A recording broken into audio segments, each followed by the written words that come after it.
गुरुर्ब्रह्मा गुरुर्विष्णू गुरुर्देव महेश्वरा गुरु साक्षात परब्रह्म तस्मै श्री गुरवे नमः। मी माझे मावळ सर्व तू तुझे उगवता, मी तू पण जगन्नाथा हो एकची तत्वतः। देव भक्त असे द्वैत अद्वयत्व न खंडिता, दाखवी देव देवेशा प्रार्थना ही तुलाता, प्रार्थना ही तुलाता, प्रार्थना ही तुलाता। अध्यात्मासाठी वेळ काढावा लागतो, लक्षात ठेवा। व्यवहार हा आपल्याला बाहेरच फेकत असतो आणि तो बहिर्मुखच आहे। त्यामुळे आत्मपाठ हा अंतरंग चतुष्टयाच्या जाणीवेतनं आपणच आपल्या जाणीवांना समजून घेण्यासाठी म्हणून आपलीच ओळख आपल्याला करून घेण्यासाठी म्हणून अत्यंत महत्वाची अशी एक वस्तू म्हणा, एक दृश्य स्वरूपातलं शब्द ब्रह्म बांधल्या गेलेला आहे। इथं रचयिता म्हणून माझं लिहिलेलं आहे। खरं तर माझे ते ज्ञानेश्वर माऊलींनी किंबहुना गुरु साक्षात परब्रह्म या जाणीवेतनंच ते स्वामींनी माझ्याकडनं लिहून घेतलं असे माझी धारणा आहे। परंतु त्याची उपयुक्तता अत्यंत महत्वाची आहे आणि ही उपयुक्तता माझ्यासमोर बरेचसे आधुनिक विज्ञान जाणणारे असे पण लोक बसलेले आहेत। त्यामुळे याची वैज्ञानिक भूमिका पण आपल्याला समजणं अत्यंत गरजेचं आहे। कारण अध्यात्म हे अत्यंत थोर असं विद्येचं साम्राज्य आहे की त्या ज्ञानाच्या जाणीवेतूनच आपल्याला ईश्वराचं विज्ञान आणि ज्ञान कळणार आहे। म्हणून अध्यात्म विद्या विद्यानाम असं म्हटलं जातं आणि ही विद्या अत्यंत अग्रबुद्धीच्या जाणीवेतनं आपल्याला सिद्ध करावी लागते। कारण बुद्धी हेच एक गोष्ट आपल्याकडची अशी आहे की जी आपण अग्र करू शकतो, जिला तासून टोकदार करू शकतो। म्हणून लेखणी हातात घ्यायच्या अगोदर आपण पेन्सिल तासतो, बरोबर, परंतु त्या अगोदर आपली बुद्धी तासलेली पाहिजे, तरच आपल्या हातून ग्रंथ निर्माण होतात, अन्यथा पुस्तकं लिहिली जातात। म्हणून ग्रंथ तेच असतात की जे माणसाला त्याच्या विज्ञानमय जाणीवेतनं त्याच्यामध्येच असणाऱ्या ईश्वराचा शोध घेऊ शकेल अशा भूमिका मांडलेल्या जातात, अन्यथा ती पुस्तकं असतात। म्हणून भारंभार पुस्तकं वाचून अध्यात्म कळत नाही, ते ते ज्यांच्या ते संमेलनं असतात त्यांनी करावं, तो आपला विषय नाही। परंतु म्हणजे त्या साहित्याचा आधार व्यावहारिक जीवनामध्ये तासण्यासाठी आहेच, परंतु अग्रबुद्धी ज्याला जे म्हणतोय मी, म्हणून अग्रबुद्धीची भूमिका अत्यंत महत्वाची आहे। आणि मुख्य म्हणजे ईश्वर हा मौनात असतो आणि मौनामध्ये असताना सुद्धा तो ईश्वर हे संपूर्ण ब्रह्मांड निर्माण करत असतो, तेही फक्त 4 श्लोकातनच। म्हणून संपूर्ण ब्रह्मांड निर्मिती ईश्वराने जेव्हा ब्रह्मांडच नव्हतं अशा स्थितीमध्ये ब्रह्मदेवाला म्हणजे त्याच्यामध्ये असणाऱ्या रजोगुणाला स्वतःच्या स्पंदातनं क्रांत केलं. जसं आपल्यामध्ये एखादा विचार येतो तेव्हाच आपल्यातला रजोगुण कार्यशक्ती काम करायला लागते. म्हणून आपल्या पिंडातनं ब्रह्मांड कसं निर्माण होतं हे पण समजणं तसं सोपं आहे. पण आपण ईश्वराच्या स्पंदाशी कधी जुळतच नाही. प्रॉब्लेम तिथं आहे. त्यामुळे या ब्रह्मदेवानी ही संपूर्ण सृष्टी निर्माण केली. जेव्हा सृष्टीच अस्तित्वात नव्हती तर ती कुठल्या जाणीवेतनं केली असेल तर ती ईश्वराचीच ज्ञानशक्ती होती आणि ईश्वराचीच क्रियाशक्ती होती. म्हणून ज्ञानाला एवढं महत्व येऊन पोचतं की आपल्यातल्या क्रियेला ज्ञान जाणीवेतनं जेव्हा आपण नेतो तेव्हा ते कर्म घडतं. म्हणून आपल्यामध्ये आणि ज्ञान कुठं असतं? बुद्धीत असतं. म्हणून ज्या बुद्धीमध्ये जर अज्ञान असेल आणि त्या अज्ञानातनं कर्म घडलं तर ते कर्म हे कर्मबंधात परावर्तित होतं आणि तोच कर्मबंध आपल्या जीवाला कारण असतो. पण याच बुद्धीमध्ये आपण जर ईश्वरीय ज्ञान घ्यायला लागलो तर तीच बुद्धी अग्रबुद्धी होते. लक्षात घ्या. म्हणून भगवंतानी सुद्धा श्रीकृष्णानी स्वतः ते तर महागुरु होते भगवान कृष्ण आणि त्यांनी अर्जुनाला काय सांगितलं अगदी 18व्या अध्यायात. दुसऱ्या अध्यायात स्पर्श केला पण 18व्या अध्यायात 18वा अध्यायापर्यंत संपूर्ण बुद्धियोग त्यांनी सांगितला. आणि हा बुद्धियोग तू कर तरच तू मला समजू शकशील आणि तुझ्यातल्या वृत्तींनी तू युद्ध करा आणि तू जर समजून घेतलं नाहीस तरीही तुला युद्धाला सामोरं जावंच लागणार आहे. तुझीच प्रकृती तुला युद्धाला सामोरं करणार आहे. म्हणजे तुझ्या प्रारब्धातच लिहिलेलं आहे राजा असं ते सांगतायत. म्हणून आपल्या प्रत्येकाच्या प्रारब्धामध्ये येणाऱ्या घटना या घडणारच आहेत. त्या चुकल्या आहेत का? त्या चुकणार नाहीतच. लक्षात घ्या. कोणाचे आजारपण असतील, कोणाच्या घरातली लोक जातील, काही अनुषंगिक प्रारब्धातले सुखदुःखाच्या आर्थिक हुलकावण्या असतील, काही आपल्या इच्छा असतील, परंतु आपल्या इच्छा याच आपल्या पुढच्या जन्मीच्या प्रारब्धाला कारण असतात. त्यातनं ते कर्म घडत जातं. म्हणून येणाऱ्या प्रारब्धाच्या भूमिकेला कसं सामोरं जायचं हे समजलं पाहिजे आणि माझ्या इच्छांना कशा प्रकारे मला वलयांकित करता यायला पाहिजे हेही समजलं पाहिजे. म्हणून जीवन हा प्रवाह आहे आणि या प्रवाहामध्ये आपण अज्ञानात असू तर मायेच्या खेळात अडकू. म्हणून त्रयस्थाच्या भूमिकेतनं आपण जर हे समजून घेतलं आणि अग्रबुद्धी जर तयार केली आपल्यामधली, कारण आपण म्हणतो आपल्याला खूप बुद्धी आहे.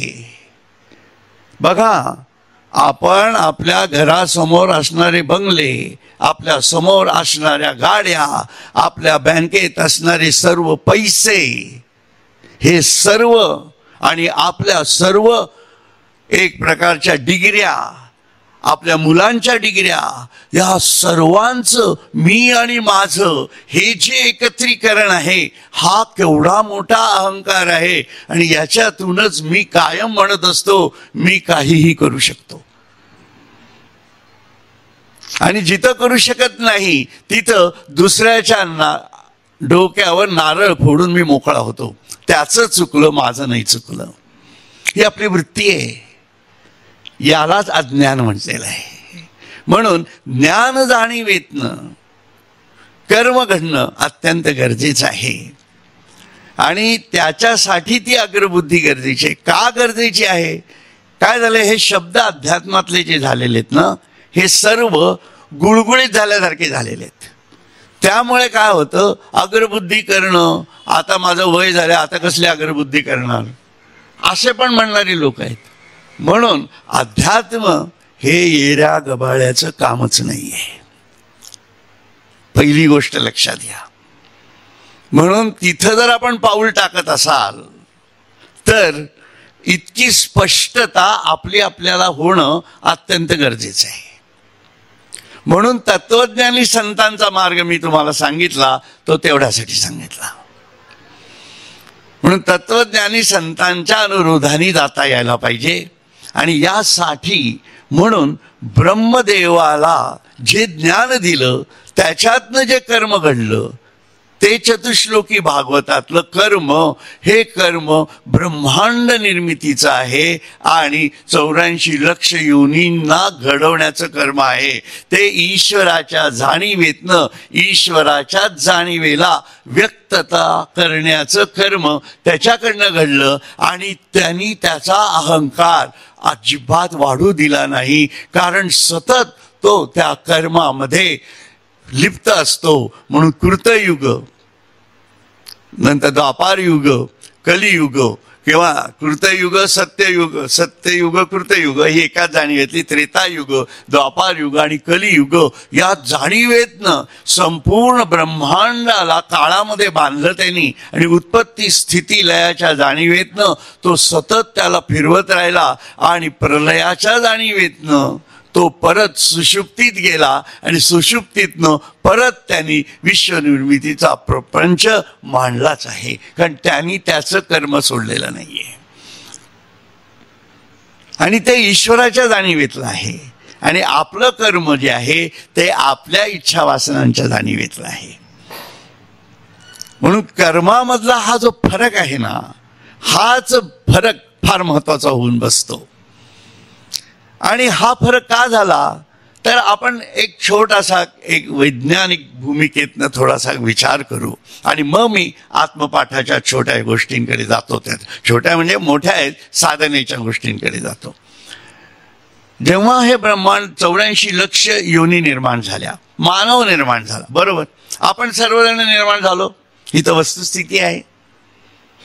आपण कुठनं आलो याचा विचार केला तर आपल्या लक्षात येईल की प्रत्येक जण आपापल्या आईच्या गर्भामध्ये होता. आईच्या गर्भाव्यतिरिक्त कोणी इथं आलेला व्यक्ती आहे का? कोणीही नाही. मग ही वस्तुस्थिती आहे. मग आईच्या गर्भामध्ये जेव्हा आपल्या आई वडिलांचा संयोग झाला असेल त्यावेळेला आपण जीवात्मा म्हणून निवडलेली ती कूस असते. त्यावेळेला आपल्याला नाव नसतं, बरोबर. म्हणून जीवात्मा काय आहे, तो एक आपला अनेक जन्मांच्या रेट्यातनं तयार झालेला एक इच्छा वासनांचा पुंज आहे जो वायुतत्वाने बांधलेला आहे. म्हणजे वायुतत्व हे हनुमंताचं तत्व आहे, लक्षात घ्या. म्हणून वायुतत्व हनुमंताच्या जाणीवेतून तो सप्त स्वर्ग आणि सप्त पाताळाला एक प्रकारे स्वतःच्या जाणीवेतनं बांधून ठेवलेलं असतं त्याने. आणि नियती जी कालचक्रावर फिरत असते ती नियती प्रत्येक जीवात्म्याला त्याच्या जाणीवेतनं त्याला जन्माला घालत असते. त्याच्यामुळे 84 लक्ष योनींचा विषय हा खूप बृहत आहे, खूप विशाल आहे, जो आपल्या बुद्धीच्या परे आहे आणि तो मानवाच्या बुद्धीला एक प्रकारे आवाहन करणारा आहे आणि तो कायम आवाहन करणाराच आहे. तो कधीच समजणारच नाहीये, कारण तो बहिर्मुख आहे. असो, त्यात शिरायचं नाही आपल्याला. परंतु मानवाचा जेव्हा विचार करतो तेव्हा आपण जीवात्मा म्हणून आईच्या गर्भात आलो. आपण आपला विचार करू. आईच्या गर्भात आल्यानंतर काय झालं, आपल्याला आपल्या इच्छा वासना वेगळ्या होत्या, परंतु त्या इच्छा वासनांप्रमाणे आपल्याला ज्या देहाच्या जाणीवा तयार होणं गरजेचं आहे त्यासाठीची शक्ती आईकडे पण नाही, वडिलांकडे पण नाही. मग ही शक्ती तीच प्रकृती ईश्वराला घे, कारण प्रकृती ईश्वराशिवाय राहतच नाही. जगदंबा जी आहे, परा आहे, ती परा शिवाशिवाय राहतच नाही. म्हणून शिवशक्ती हे कायम समावेशितच घटना आहे.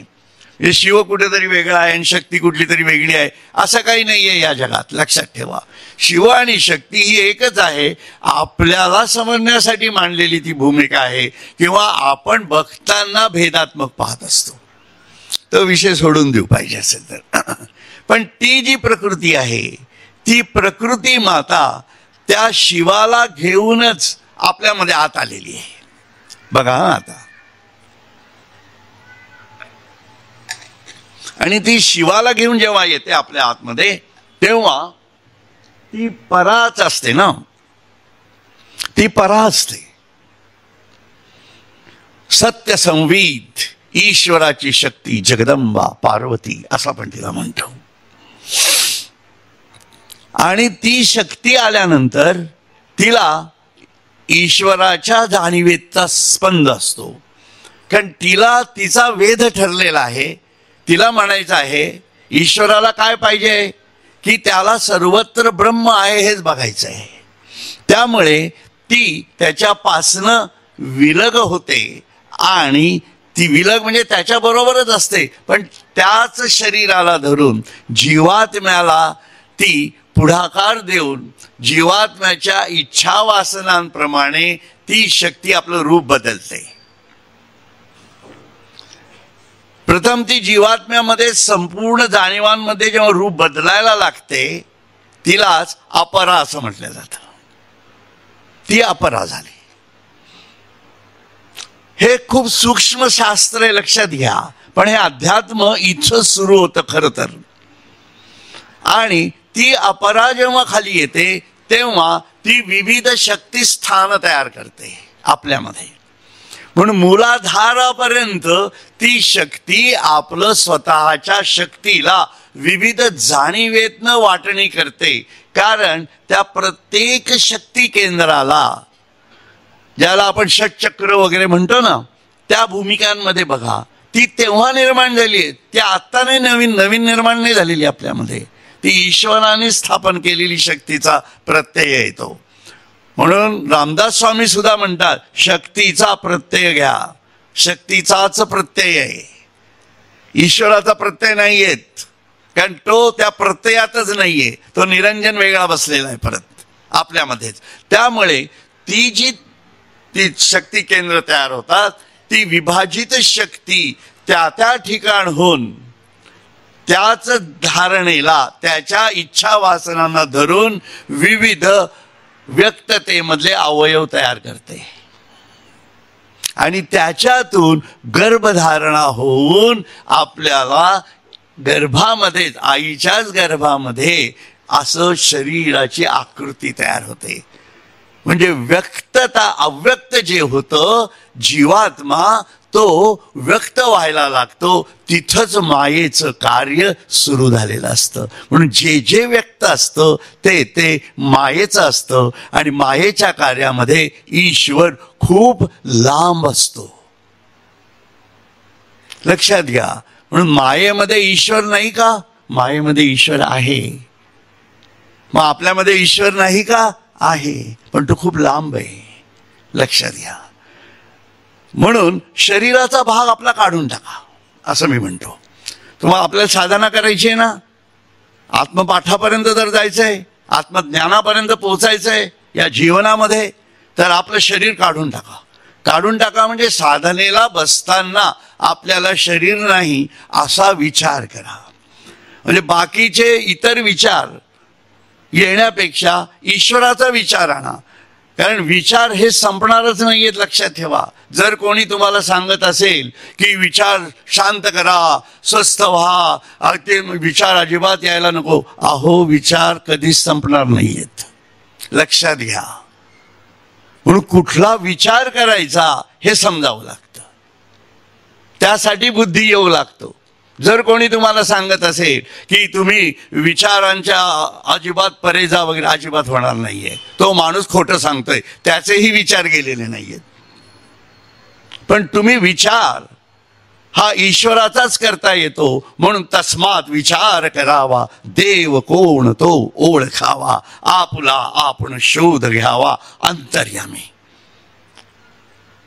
म्हणून साधनेला बसताना या विचारात जायला पाहिजे की अरे इथं आत्मा आहे, नुसतं निर्गुण जाणीव आहे पांडुरंगाची, आणि तो विटेवर उभा आहे, आणि विटेच्या खाली काय झालेलं आहे, म्हणून औट पीठी विठ्ठल उभा, मध्ये सुनीळाची प्रभा.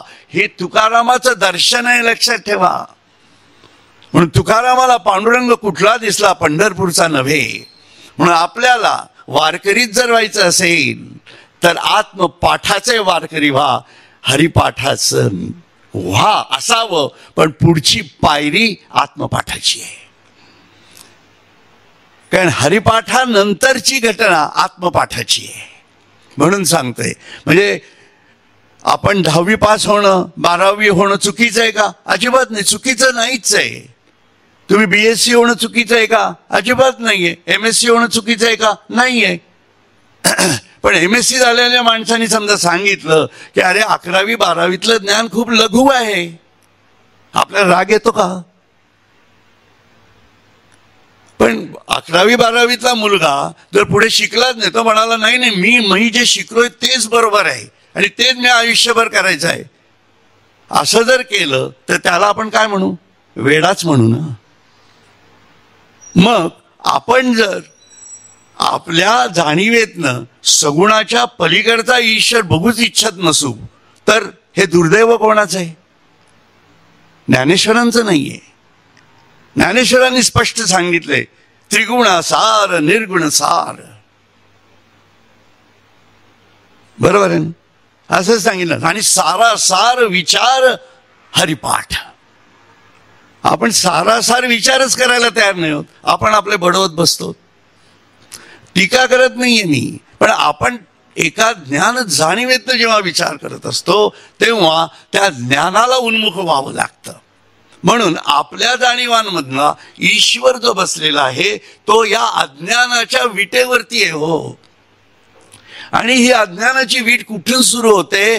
विशुद्धाच्या वरती, इथनं इथपर्यंत पांडुरंग बसलाय, तुमच्यामध्ये, माझ्यामध्ये, सर्वांमध्ये.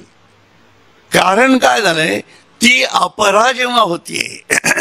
म्हणून आता फक्त पांडुरंगाचं तेज स्वरूप लक्षात घ्या आणि त्याच्यापासून तयार झालेली अपरा बघा, आणि तिथं असणारा आपला जीवात्मा बघा. त्या जीवात्म्याच्या इच्छा वासनातनं ज्या प्रकारे आपला देह तयार झाला, तो देहही आपण काढून टाकला, फक्त चैतन्य ठेवलं, जीवात्म्याचंही चैतन्य ठेवलं आणि आत्म्याचंही चैतन्य ठेवलं, तर अपरेचं जे कार्य चालतं त्या अपरेच्या, म्हणून माया सोडून द्या,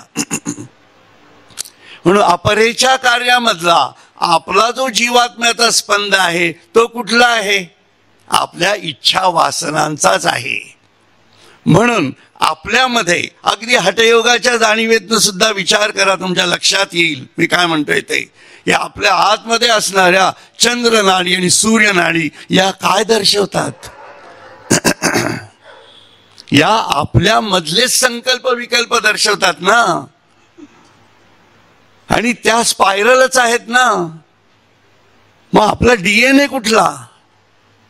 DNA हा स्पायरलच असतो, दिसत नाही. म्हणून आधुनिक विज्ञानाच्या जाणीवेतला जर DNA कुठला असेल आपला, तर तो आपल्या चंद्रनाडी आणि सूर्यनाडी आहेत. आणि त्या मूळ जी खालची आपली तिवटी ज्याला म्हणतो आपण, त्या त्रिकोणाच्या जाणीवेतनं, म्हणजे आपलं जे खालची माकडहाड म्हणतो ना, तिथं त्याच्या आतमध्ये अव्यक्त जाणीवेमध्ये मूळ अग्नी तयार होत असतो. ते मूलाधार चक्राची भूमिका तिथं तयार होतीये. आणि त्या मूलाधार चक्रामध्ये जर आपण ब्रह्मज्ञान घेत गेलो, म्हणजे स्वाधिष्ठान चक्राच्या जाणीवेतनं त्या ब्रह्मज्ञानाच्या भूमिका जर फुलवत गेलो आपण, हे मूळ ज्ञान जर घेणं, म्हणजे स्वरूपाचं ज्ञान आणि विश्वरूपाचं ज्ञान, हे आहेच ईश्वराचं कर्म आहे, लक्षात ठेवा. म्हणून रामाच्या रामलीला झाल्या, कृष्णाच्या कृष्णलीला झाल्या, परंतु ज्यांनी रामही बनवला आणि ज्यांनी कृष्णही बनवला त्या पांडुरंगाच्या लीला कुठल्या आहेत, त्या विश्वातीत परब्रह्माच्या लीला कुठल्या आहेत, तर त्या स्वरूपाच्या आणि विश्वस्वरूपाच्या आहेत. या सर्व निर्गुण जाणीव आहेत. आपण समजतो तसं हे विश्व नाही आहे, हे कळणं फार महत्वाचं आहे. आणि आपलं जीवन आहे, आपलं जीवन आहे, हे इतरांच्या जीवनाचा संबंधच नाही आहे काही त्याच्याशी. म्हणून अव्यक्त आपणही असतो आणि निराधार आपणही असतो. त्याच्यासाठी आधार हवा आहे. या भूमिकेतनं जेव्हा आपण विचार करतो तेव्हा तुमच्या लक्षात येईल की या आत्मपाठाला काय कुठली भूमिका प्राप्त होते. म्हणून या ज्ञान जाणीवेतनं जेव्हा आपण हे करायला लागतो तेव्हा संकल्प आणि विकल्पाच्या भूमिका ज्या चंद्रनाडी सूर्यनाडीच्या आहेत त्या आपोआप विलयात जाणार आहेत. म्हणून तू बुद्धियोग कर. 6व्या अध्यायात हठयोग संपवलाय कृष्णाने, लक्षात घ्या. त्याला फार महत्व दिलेलंच नाहीये. म्हणून खूप पाठीवरती वळकट्या घेऊन हिंडूच नका. लक्षात घ्या, आपल्या जागेवर स्थिर राहा. विरोध नाही आहे कशाला, समजून घेण्यासाठी जरूर करा, परंतु साधायचंय काय हे कळलं पाहिजे, असं माझं म्हणणं आहे. पतंजलींनी योगसूत्र लिहिली, कशासाठी लिहिली? ती आत्मज्ञानासाठी लिहिलेली आहेत, लक्षात घ्या. आणि ते सोडून जर आपण दुसरा व्यवहार करत असू तर पतंजलीचा आणि आपला संबंध नाही असं म्हणावं लागतंय. या जाणीवेतनं आपल्याला जेव्हा पुढे जातो तेव्हा हा आत्मपाठ जेव्हा आपण करतो तेव्हा या चंद्रनाडी आणि सूर्यनाडी एकाच ईश्वरीय तेजानी आपला DNA बदलून टाकतात. म्हणून जीवात्म्यामधलं परिवर्तन जे आपण म्हणतो आहोत त्याची थेट भूमिका याच्यामध्ये आहे. म्हणून हा DNA बदलला पाहिजे आपला. आणि जोपर्यंत हा DNA बदलत नाही तोपर्यंत आपल्याला साधनेचं सूत्रच लक्षात येणार नाहीये. म्हणून साधकाला साधनेचं सूत्र समजून घ्यावं लागतंय. म्हणून कृष्णाने जर काही 18व्या अध्यायात सांगितलं असेल तर तू तो हा बुद्धियोग कर, जेणेकरून तुझ्या मन, बुद्धी, चित्त आणि अहंकार या अंतरंग चतुष्टयामध्ये संपूर्ण ईश्वर भरल्या जाईल. म्हणजे तुझ्या कर्मामधनही ईश्वर घडेल, तुझ्या भक्तीच्या जाणीवेमधनं पण निर्गुण ईश्वर तुला कळेल आणि तुझ्या ज्ञानाच्या भूमिका पण स्पष्ट होतील. त्यामुळे तुला ईश्वर तुझ्या प्रज्ञान जाणीवेतनं पूषण्ये कर्षे यमसूर्य प्राजापत्य व्यूहदश्विन समूह तत्ते पश्यामी ओ सावसो पुरुषा सोहम अस्मी. मी तो आहे या जाणीवेपर्यंत पोहोचू शकशील. ही साधना आहे.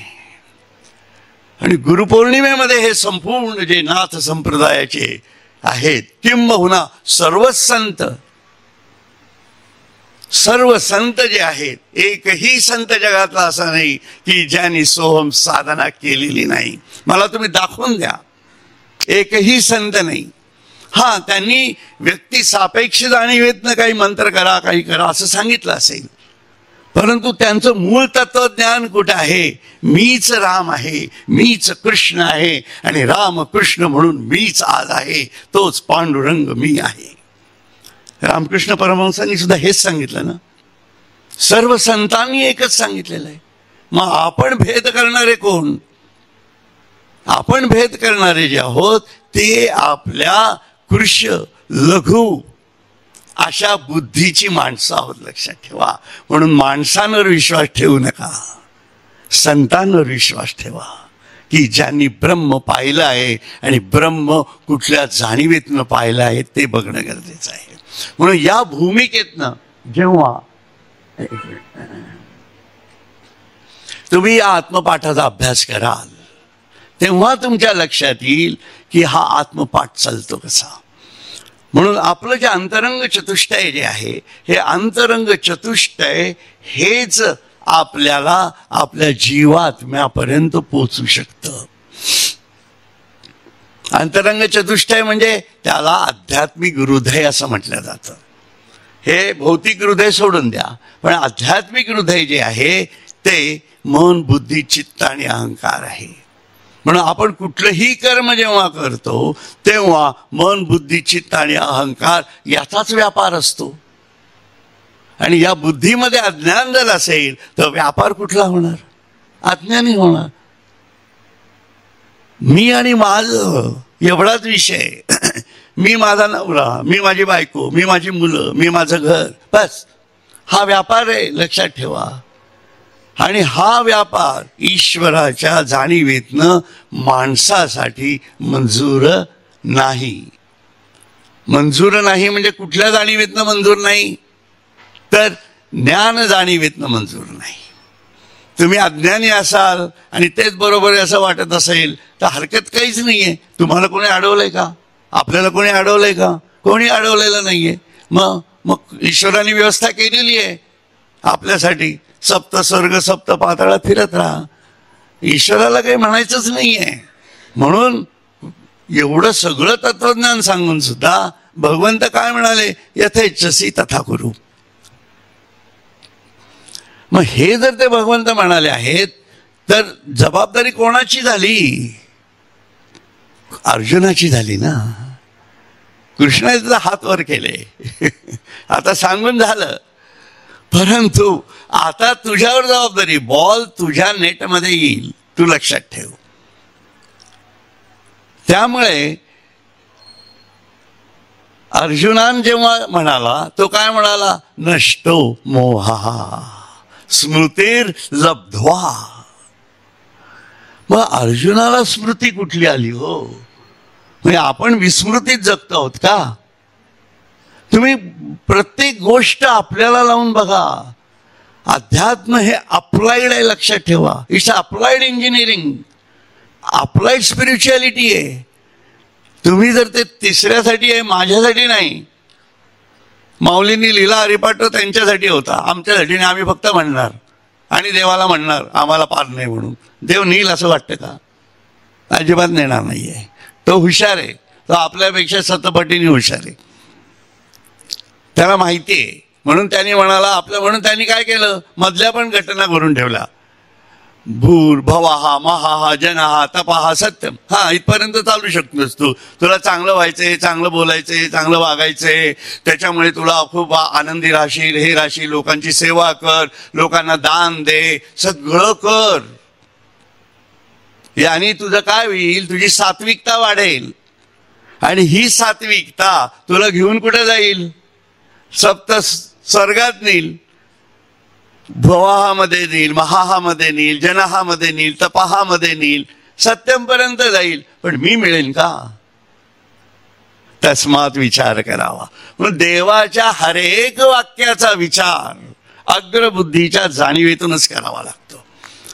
म्हणून आपण चांगलं असण्याने ईश्वर प्राप्त होत नाही, लक्षात ठेवा. तुम्ही खूप लोकांची सेवा केली म्हणजे ईश्वर प्राप्त झाला असं झालं नाही. ज्ञानेश्वरांनी पण ज्ञानेश्वरीत लिहिलं नाही.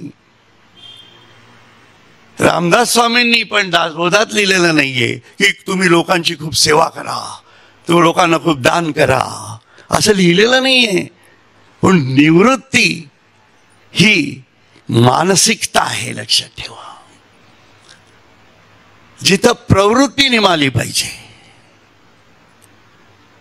आणि मग जे सुख मिळतं ते, त्यासाठी त्या सुखाला शांती म्हणतात.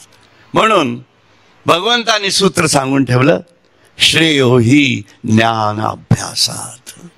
ज्ञानात ध्यानम विशेषते. ध्यानात कर्मफल त्यागा, त्यागात शांती निरंतरम. सरळ साधना ही. म्हणून हे ज्ञान घेतल्याशिवाय तुम्ही जर ध्यान करत असाल तर त्या ध्यानालाही भगवंतांनी मान्यता दिलेली नाही. म्हणून हे ज्ञानच ध्यानाला कारण आहे. म्हणून ज्ञान कुठलं? तेही श्रेयस ज्ञान. म्हणून स्वरूपाचं ज्ञान आणि विश्वस्वरूपाचं ज्ञान हेच श्रेयस ज्ञान म्हटलंय. म्हणून स्वामी स्वरूपानंदांची अनुभूती काय आहे, जी सर्व संतांची आहे. कुठल्याही संताला अर्जुनाला दिसलो तसं काळाचं स्वरूप विश्वरूप दर्शन झालेलं नाहीये, लक्षात ठेवा. कोणीच त्याला मान्यता दिलेली नाहीये, फक्त अर्जुनासाठी होतं ते. म्हणून संतांनी मान्यता दिलेले जर कुठलं अनुभूती असेल ईश्वराची तर ती कुठली आहे, स्वरूपी विश्वरूप देखिले विश्वरूपी स्वरूप सामावले स्वरूपा विश्वरूपा आगळे नित्य तत्व. ही थेट अनुभूती आहे. आणि या अनुभूतीसाठी तुम्ही हा आत्मपाठ करा. आत्मपाठात काय होणार आहे, आत्मपाठामध्ये आपल्याला स्वामींनीच दिलेला संदेश आपल्या लक्षात येईल. तो म्हणजे मी माझे मावळू सर्व, तू तुझे उगवता, मी तू पण जगन्नाथा, हो एकची तत्वतः. देव भक्त असे द्वैत, अद्वयत्व न खंडिता, दाखवी देव देवेशा, प्रार्थना ही तुला आता. पण यासाठी मी माझे मावळो सर्व, म्हणून माझं मी पण जे आहे, मी माझे भ्रांतीचे ओझे उतर खालती आधी. स्वामींनी स्पष्ट सांगितलेलं आहे. म्हणून हे आपलं न मावळणं हेच आपल्याला ईश्वर न दिसण्याचं कारण आहे. म्हणून आपला DNA जर बदलला तर आणि तरच आपल्याला ईश्वराचं दर्शन होऊ शकणार आहे. आणि मग नंतर आत्मप्रवासाची जी खूण आहे ती आपण देही ब्रह्ममयो भवेत या जाणीवेतली आहे. त्यामुळे शून्य, निशून्य आणि महाशून्य या अवस्था ईश्वराकडे नेणाऱ्या आहेत. आणि त्याच्यातली शून्य जी अवस्था आहे या अवस्थेलाच अग्रबुद्धीची अवस्था असं म्हटलं जातं, की जिथं प्रज्ञान जाणीवेतनं ईश्वराकडे बघण्याची वृत्ती तयार होते. म्हणून DNA बदल जो सुरू होतो तो त्या ठिकाणी होतो. म्हणून या साठी म्हणून मी 16व्या अभंगापासून सुरुवात करतो, म्हणजे तुमच्या लक्षात येईल की ईश्वराला नेमकं काय सांगायचं आहे. पण ज्ञानेश्वर माऊलींचं म्हणणं काय आहे, आपल्याला पटण्यासारखं आहे, यात काही न पटण्यासारखं काही नाही.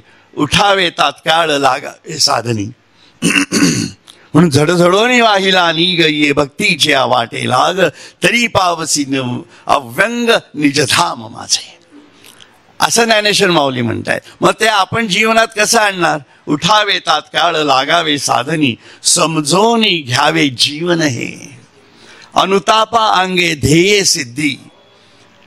सिद्धी यावे, स्वरूपाचा शोध हेची ध्येय. बघा, अनुतापा अंगे ध्येय सिद्धी यावे, स्वरूपाचा शोध हेची ध्येय. म्हणून आपल्याला अनुताप होणं म्हणजे मी माणूस म्हणून का जन्माला आलो आहे याच्याबद्दल विचार करणं हे प्राथमिक अनुतापाचं लक्षण आहे, लक्षात ठेवा. आणि त्याच्यातून ध्येय तयार होणार आहे. आणि ध्येय कुठलं होणार आहे, आपल्या स्वतःचा शोध, स्वरूपाचा शोध. नित्य अनित्य व्यवहार अनित्य ही जाण, अंतरातून वाढवी आत्मशोध.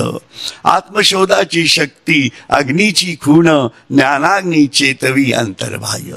म्हणून आपल्यामधले जे तेज तत्व आहे त्यांनी आपल्यामधला मूळ अग्नी चेतवावा लागणार आहे.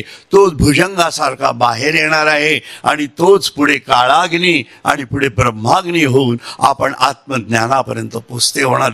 ही पद्धतच आहे, लक्षात घ्या. आपण म्हणू की असं काही नसतं वगैरे, मी फक्त जप करत बसीन करा, काही प्रॉब्लेम काही नाही आहे. मी म्हटलं ना तुम्हाला की त्यात प्रॉब्लेम काही नाहीये, पण आपण 10वीतच राहायचंय का हा विचार आहे. पारायणाला विरोध आहे का, अजिबात नाही. काय, पण आपण किती पारायण करणार, देयर इज लिमिटेशन. आणि ते कळत नाही परत बरोबर म्हणून ज्ञानेश्वरी कळली का पारायण करून, नाही कळली.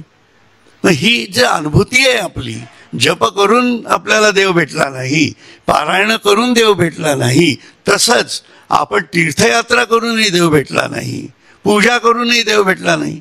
मग देव नेमका कसा भेटणार हा मानव म्हणून विचार करणं गरजेचं आहे. लक्षात घ्या, कारण आपल्या समोर आपलाही अनुभव आहे आणि इतरांचाही बघतच आहोत की बाकीचे लोक मरणार आहेत, मी पण मरणार आहे. मग मरणाच्या आत मला काहीतरी साध्य करता यायला पाहिजे ना, त्यासाठी हे जीवन आहे. म्हणून ते म्हणतात आत्मशोधाची शक्ती अग्नीची खूण, ज्ञानाग्निचेतवा अंतर्वाय, सत्संग तैसेची मनन चिंतन, नित्यचित्ती असावे आत्मचिंतन. म्हणून सत्संग करा, स्वतः वाचन अभ्यास मनन चिंतन करणं गरजेचं आहे आणि त्याच्यामध्ये आत्मचिंतन घडणं गरजेचं आहे. आपण काय करतो, आत्मचिंतन करत नाही. प्रश्न काय आहे, आत्मचिंतनाचा आहे. आपल्याला थोडं जरी काही चुकीचं झालं, आपल्या देहबुद्धीला आड येणारं झालं की लागलीच आपण डिस्टर्ब होतो. बघा ना, साधा बाहेरनं येणारा आवाज हा सुद्धा आपण सहन करू शकत नाही, जरी देवाचं भजन असलं तरी. बरोबर की नाही? कारण आपल्याला इतकी माझ्या देहाला जे आवडेल तेच मी करणार, इतका ठोक आपला अहंकार असतो. लक्षात ठेवा. म्हणून आजूबाजूला काय चाललंय हे पण बघण्याची माझी तयारी नसते, इतका अहंकार दृढ असतो. आणि ईश्वर काय तुमच्या अहंकारावर चाललाय काय? उद्या आपल्याच घरामधनं आदळआपट झाली आणि दुसऱ्याला त्रास झाला तर याचा विचार आपण केला का कधी? म्हणून ईश्वराच्या रचनात्मक भूमिकांना कधीच विरोध असू नये असं माझं म्हणणं आहे. असो, म्हणून नित्यचित्ती असावे आत्मचिंतन, मनबुद्धी अभ्यासे करा एकाग्र. म्हणून मनबुद्धीच्या जाणीवेतनं एकाग्र करून अभ्यास करणं गरजेचं आहे. प्राण तोही त्यात एकरूप, त्याच्यातनंच नाभीपासून ब्रह्मरंध्रात जाणारं जे प्राण तत्व आहे ते आपोआप सिद्ध होणार आहे. हनुमंत काय सांगतायत तेच सांगतायत आपल्याला या भूमिकेतनं. म्हणून साधन ते करी, साधन ते जाणी, सारा सार विचारी परमार्थ. यानंतर पुढे म्हणताय एक रूप होता मन बुद्धी प्राण. म्हणून मन बुद्धी प्राण एक रूप होणं आत्मरूप आहा सिद्ध होतं. म्हणून तेव्हा आत्मरूप सिद्ध होणार आहे, सर्वेंद्रियासह आत्मसिद्ध.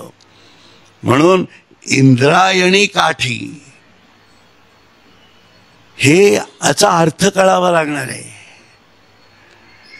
म्हणून संजीवन समाधी ज्ञानेश्वराची इंद्रायणी काठी होती, त्या नदीच्या काठावर नव्हती. किती लोकांना माहिती आहे हे? किती लोक असा विचार करतात? तुम्हीच साधा विचार करा. अहो, त्यांनी स्वतःच्या इंद्रियांच्या, म्हणजे आपल्याला जी इंद्रिय दिलेली आहेत, पंच ज्ञानेंद्रिय, पंच कर्मेंद्रिय, पंच तन्मात्रा, आपल्यामध्ये असणारे पंच प्राण आणि याच्यातनं ऑपरेट होणारे सर्व इंद्रियांचा कारभार व्यापार जो बाह्य जाणीवेतनं आपण करत आलेलो आहोत, तो सगळा व्यापार याच्यावरती त्यांनी कंट्रोल केलेला आहे. तिथं त्या इंद्रायणी तीरी संजीवन समाधी घेतली आहे, लागली समाधी ज्ञानेशाची. मग हे इंद्रायणी तीर कुठलं हा विचार आहे. म्हणून सर्वेंद्रियासह आत्मसिद्ध, वेदांचे वचन आत्मशोधी तेज, हरिसंकल्पी एक सर्वदेव. म्हणून हरीच्या संकल्पामध्ये, सोहमच्या संकल्पामध्ये एकच देव आहे. म्हणजे तो DNA एकच व्हायला पाहिजे, तरच विशुद्ध सुषुम्ना नाडी तुमची तयार होणार आहे. अन्यथा कितीही आदळआपट करा, सुषुम्ना नाडीपर्यंत पोचता येणारच नाही. सात्विक असाल पण विशुद्ध ही जाणीव त्रिगुणातीत आहे. सत्व रज तमाच्या पलीकडे असणारी त्रिगुणातीत अवस्था याला विशुद्ध म्हणतात. तिथं रुद्र बसलेला आहे. म्हणून तो प्राण त्या जाणीवेपर्यंत जायला पाहिजे असं म्हणता येते. म्हणून सर्वत्र बसे खूण हरीची त्या, देवांचा तो देव सोहम सिद्ध जाण. म्हणून देवांचा तो देव सोहम सिद्ध जाण. कारण या संपूर्ण विश्वामध्ये कार्य करणाऱ्या सर्व शक्तींचा अधिपती जो आहे तो सोहम सिद्ध हनुमंत प्राण जाणीवेतून ईश्वराच्या संपूर्ण स्वरूप आणि विश्वरूपाच्या अंगा खांद्यावर नसा नसात फिरतो आहे. तो सोहम सिद्ध हनुमंत आहे. लक्षात घ्या, स्वामी विद्यानंदांना अभिप्रेत असणारा सोहम ध्वनी आणि सोहम सिद्ध हनुमंत कुठले होते की ज्याच्यातूनच आपला उद्धार होणार आहे, तो सोहम उद्धारक कुठल्या जाणीवेतला होता हे तर समजलं पाहिजे ना आपल्याला. आपण विद्यानंदांचे पाईक म्हणतो, परंतु आपल्यालाही त्यांच्या अंतरंग चतुष्टयाचा वेध घेता येणं अगत्याचं आहे असं माझं म्हणणं आहे. म्हणून ही भूमिका समजली पाहिजे आपल्याला. दाखवी विद्यानंद अनुभवे, म्हणून विद्यानंदांचा अनुभव येतो. स्वानुभवी खूण गुरुकृपेतून, स्वानुभवी खूण गुरुकृपेतून अनुभवा येई स्वानंदी स्वरूप. म्हणून ही आपल्याला आपल्या स्वतःच्या आतमध्ये जो स्वतःचा आनंद आहे त्या आनंदाच्या जाणीवेतून स्वरूपाचा आनंद आपल्याला घेता यायला पाहिजे. म्हणून साधन ते करावे, ज्ञाने उजवावे, सिद्धीसी पावावे गुरुकृपे. म्हणून आज गुरुपौर्णिमा आहे, त्या भूमिकेतनं मी हे अभंग घेतलेले आहेत. आता 18वा घेतो फक्त आणि मग आपण थांबूयात. जाण असे हाच हरी आत्मपाठ. म्हणून हाच आत्मपाठ आहे, लक्षात ठेवा. जाण असे हाच हरी आत्मपाठ, नात पंथी खूण माऊली सांगे. नात पंथी खूण माऊली सांगे, एक हरी आत्मा जीव शिव समा. एक हरी आत्मा जीव शिव समा, दाखवी त्या खुणा अमृतानुभवे. स्वतःच्या अनुभूतीतनं सांगितलेल्या या ज्ञानदेवांच्या खुणा आहेत, लक्षात घ्या. म्हणून सोहम सोहम मंत्र जपा श्वासोश्वासी. स्वामी विद्यानंद सुद्धा हेच म्हणतायत, सोहम शब्द सोपा जपा श्वासोश्वासी, एक तत्व आत्मा हरीची सकळ.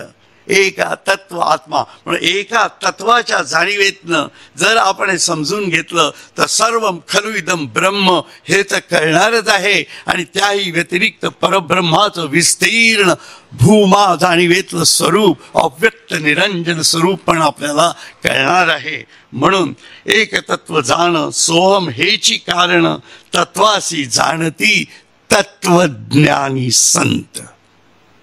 लक्षात घ्या, मी बाकी सगळे संत ईश्वरमय आहेत हे जरी खरं असलं तरी माझ्या आत्मजाणीवेच्या उपयुक्ततेचा संत कुठला हे कळावं लागणार आहे. आपण आपल्या जीवभावाच्या जाणीवेला उपयुक्त असणाऱ्या संतांचा शोध घेत असतो आणि ते आपल्यावर कृपा करतात म्हणून आपण पारायण करत असतो. हा संतांचा दोष नाहीये, हा आपला दोष आहे. आपण संतांना असं विचारलं का कधी की तुमच्या सारखं मला का नाही करत? असा प्रश्नच आपल्या डोक्यात येत नाही कधी. अगदी सर्व संतांच्या भूमिकेतले एक काही तत्वज्ञानी संतांच्या लोकांच्या गोष्टी सोडून द्या, त्यांनी त्यांच्या शिष्यांना तत्वज्ञानाच्या जाणीवेतनं घडवलेलं आहे. परंतु जे संत ज्यांना आपण तत्वज्ञानी संत म्हणत नाही, ज्याला आपण ते गुरुतुल्यच आहेत, टीका म्हणून अजिबात घेऊ नका, कृपया समजून घ्या. कारण आपण त्या समजुतीच्या जाणीवेत आहोत. म्हणून आपल्याला आउट ऑफ द बॉक्स विचारच करता यायला पाहिजे, तरच तेही संत कळणार आहेत. आपण गजानन महाराजांना मानतो, आपण शंकर महाराजांना मानतो, आपण अक्कलकोट महाराजांना मानतो, साईबाबांना मानतो, श्रीपाद श्रीवल्लभांना मानतो. कशासाठी मानतो? त्यांनी आपलं काम करावं म्हणून मानतो. लक्षात ठेवा, त्यांना त्यांच्याही जाणीवेमधले कुठल्याही माणसानी कधी असं विचारलं का? आणि आपल्याला तरी असं कधी वाटलं? आपण त्यांचे भक्त म्हणवतो, मी पण भक्तच आहे की त्यांचा, मी त्यांचा भक्त नाहीये का? तुम्हाला असं वाटतं शंकर महाराजांचा मी भक्त नाहीये? अहो, ते स्वतः मला बोलवतात आणि दर्शनं देतात. त्यांच्या समाधीच्या समोर मी स्वतः प्रवचनं केलेली आहेत आणि याच जाणीवेतनं केलेली आहे. त्या जाणीवेत काही फरक नाही आहे. म्हणून ते मला पण प्रिय आहेत, पण त्यांचंच म्हणणं असं आहे. म्हणून आपल्याला त्यांना हे करता यायला पाहिजे. आपण जर त्यांचे भक्त असू तर आपल्याला हे वाटलं पाहिजे की मी शंकर महाराज होणार आहे. का न होत आहे? होत नाहीये. मी अक्कलकोट महाराज का होऊ नये? ते माझ्या पाठीशी आले, पुरे झालं पाठीशी असणं, ते माझ्या हृदयात असावे. माझं हृदयी सद्गुरु जेणे तारिलो हा संसार पुरू, म्हणून विशेषे अत्यादरू विवेकावर परत बुद्धी योगाला. इतकं थेट आहे बघा. म्हणून कुठली उपासना करायची हे पण कळावं लागणार आहे, कारण जीवन थोडं राहिलेलं आहे. जीवन थोडं राहिले, लक्षात ठेवा. भले आपण आपल्याला वाटत असेल की आपण अजून 25 वर्ष 30 वर्ष 40 वर्ष जगू, परंतु कालमापनाच्या दृष्टीने सुद्धा हे काळा नळाच्या तोंडी घातली लोणियाची उंडी, माशी पाख पाखडी तव हे सरे. हे कळावं लागणार ना कधीतरी आपल्याला. म्हणून ते म्हणतायत, म्हणून इंद्रियासी द्यावे तत्वाचे वळण. म्हणून आपल्याला आपल्या इंद्रियांना मन बुद्धी चित्त अहंकार, हे मेन मन हे सर मोठं इंद्रिय मानलेलं आहे. ती ईश्वराची विभूती आहे. ती कशी वापरतोय आपण? स्वतः कृष्ण आपल्या मनाच्या जाणीवेत जर आहे तर त्याला आपण कसं वापरतो? देव आपल्या आतच बसला आहे तर मी कोण वापरणार आहे?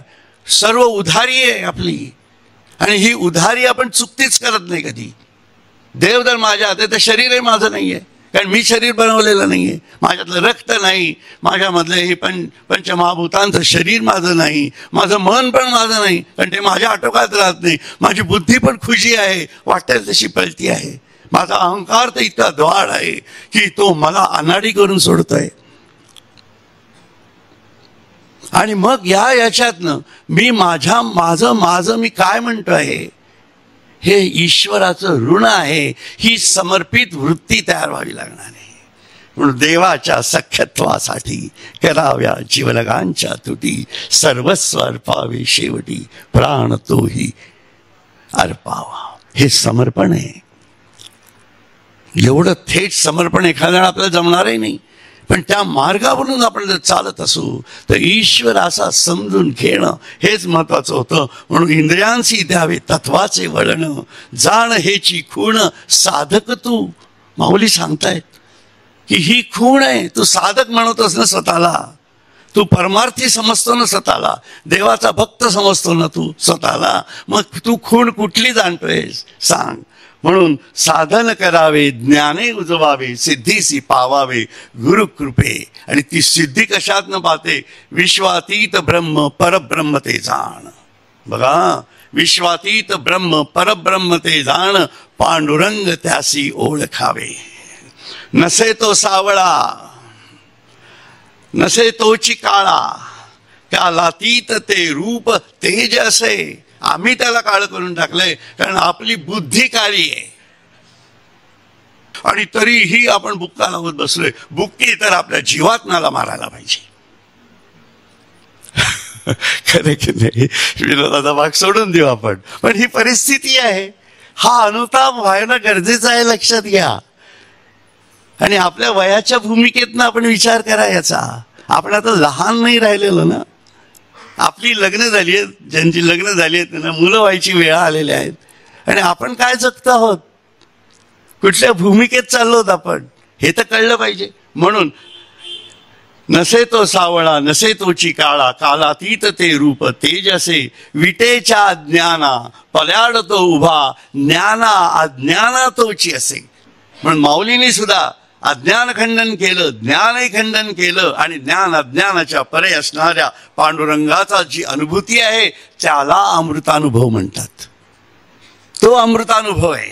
म्हणून ज्ञाना अज्ञाना तोची असे, मूळ ते अस्तित्व जाण मूळ सत्य. योगी अरविंदांनी सुद्धा हेच सांगितलंय, तुम्ही मूळ सत्य समजून घ्या. म्हणून जाण मूळ सत्य, शांतीतची स्थिर तोची असे. विश्व विश्वातीत एक पांडुरंग, सगुण निर्गुण तोची असे. ब्रह्म साम्राज्य या त्याचेच ऐश्वर्य, स्वरूप योगे अनुभवावे. साधन करावे ज्ञाने उजवावे, सिद्धीसी पावावे गुरुकृपे. म्हणून हा जो ब्रह्म साम्राज्य या जाणीवेतलं हे संपूर्ण वैश्विक स्वरूप आहे. यात आपण एक फक्त त्या ब्रह्म साम्राज्याकडे ईश्वरीय दृष्टीतनं बघू शकणारे जीव आहोत, लक्षात ठेवा. म्हणून हरिपाठात सुद्धा असं सांगितलंय की हे जर समजून घेतलं नाही तर ते जीव जंतूशी कसं कळणार आहे? आपण मानव आहोत, मग मानव म्हणून हे समजून घेणं गरजेचं आहे. म्हणून हे संपूर्ण ऐश्वर्य जे फुकट आपल्याला मिळालेलं आहे, आपलं शरीर आपल्याला फुकट मिळालंय, आपल्याला पाणी फुकट मिळतंय, आपल्याला वायू फुकट मिळतोय, आपल्याला अग्नी फुकट मिळतोय, सर्व फुकट, आणि मी उधारीवर जगतो आहे. तर ते उधारी पूर्ण करणं याचाच अर्थ मी स्वतःच ब्रह्म आहे. म्हणून मी ब्रह्म आणि सर्वम खलविदम ब्रह्म या मूळ स्पंदाशी आपला DNA जुळवणं हा रेझोनन्स आहे. लक्षात ठेवा, हा रेझोनन्स जमला पाहिजे. भले कानामधनं ध्वनी ऐकू येतील न येतील तो विषय नाही, पण माझ्या मनबुद्धी चित्त अहंकाराच्या आणि रोजच्या जीवनाच्या जाणीवा त्याच्याशी रेझोनेट होणं, याला कर्मयोग म्हटले आणि यालाच भक्तियोग म्हणतात. आणि हाच ज्ञानयोग असतो. म्हणून असा ज्ञानी भक्त मला सर्वात प्रिय आहे. हे समजणं, हेच गुरुचं समजून देणं, एवढंच गुरुतत्वाचं कार्य असतं. बाकी इतर कुठल्याही उचापतीत गुरु कधीच पडत नाही. लक्षात ठेवा. म्हणून हे जाणून घेणं, त्यासाठी ही गुरुपौर्णिमा आहे. आणि आपल्या सर्वांना या निमित्ताने हा आत्मपाठ मी तुमच्या पुढे मांडू शकलो, याबद्दल तुमचेच उपकार आहेत. बरोबर? कारण स्वरूपाच्या जाणीवा विश्वस्वरूपाशी जुळल्या तर ते सर्व एकच आहे ना. उपकार कोणी कोणाचे मानायचे हा विषय नसून तुम्ही स्वतः गुरुस्थानाच्या जाणीवेत जा. तुमच्या लक्षात येईल की संपूर्ण विश्व एकाच तत्वाने कसं भरलेलं आहे. म्हणून आजच्या या मंगलदिनी या ज्ञान जाणीवेवरती आपण आता विराम घेऊयात आणि आपल्या जीवनातली गुरु तत्वाच्या जाणीवेतली पौर्णिमा स्वयंसिद्ध करावी अशी माझी विनंती आहे, आग्रह आहे. आणि तो आपण जरूर पूर्ण कराल. हरिओम तत्सत. हरिओम तत्सत. हरिओम तत्सत. हरिओम तत्सत.